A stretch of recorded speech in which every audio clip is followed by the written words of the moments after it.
What can we get away with? What's the least amount of work that we can do to get the best results? What have you seen, like in terms of, let's just say, strength? You know, when it comes to strength, what's the lowest percentage available to most of us? I realize it depends on the person.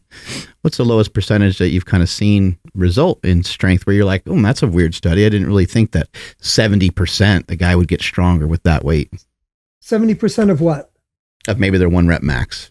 Oh, well, if you say so, if you're saying get stronger, we've had research showing that at 30% 1RM, well-trained, well, not well, but trained subjects, trained individuals, college-age guys will get stronger. They just don't get as strong. You Right. still will get stronger. Now, if you're a power lifter, if you're Mark Bell, training 30% 1RM at your level is not going to Right, do that. I understand. So if you're getting really close to your genetic ceiling, that's not the case. But for your average guys in the gym that have been training a few years and that have decent muscularity, you can still get strong or stronger with very low percentages, relatively very low percentages, doing 30 reps.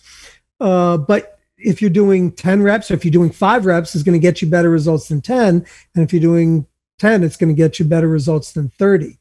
But I mean, we see, significant strength increases, even at very low percentages of 1RM. What's the laziest we can be for hypertrophy? how long, work out 3 times a week? What have you seen? That's obviously if it's someone that's completely untrained, but what are some examples maybe that you've seen? So I will say that you'll get the majority of your gains from doing single set training.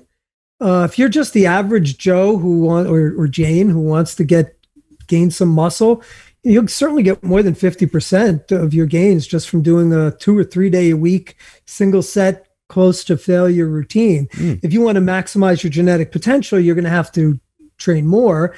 And then it comes down to individual variability, that there are some people that thrive on fairly low volumes, on, just a few sets per week, and others need much, much more. And even with that, like I said before, it also then you have to look at certain muscle groups. Is it, if we're looking to bring up a lagging muscle group, often that's going to require a greater volume for that given muscle group. So I do think it's important to say, and this is why, to me, getting people to train is the most important thing, that the vast majority of the population doesn't lift.